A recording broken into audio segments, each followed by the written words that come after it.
Friends, ये जो देख रहे हैं आप, ये है हमारे पास कार में यूज़ होने वाला जो स्टीरियो एम्पलीफायर होता है।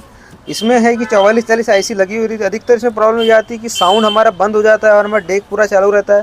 फ्रेंड, ऐसे में हमें ये आईसी चेंज कर देना, जो कि आप देख रहे हैं 4440। फ्रेंड, इसमें हमें लगाना है ओरिजिनल आईसी, जो कि देखिए अब इसमें सीडी की आती है, लेकिन ये सीडी की है लोकल आईसी। फ्रेंड, हमें इसमें एलए की आईसी लगाना है ओरिजिनल वाली, जो कि हमें मार्केट में 90-100 रुपये में मिल जाएगी। तभी आपका डेक अच्छा सर्विस दे पाएगा। नहीं तो अगर आप यही अगर आईसी लगाते तो बार बार आपकी आईसी ख़राब होगी और कस्टमर आपको शिकायत करेगा और आपको कोई क्वालिटी नहीं मिलने वाली फ्रेंड्स।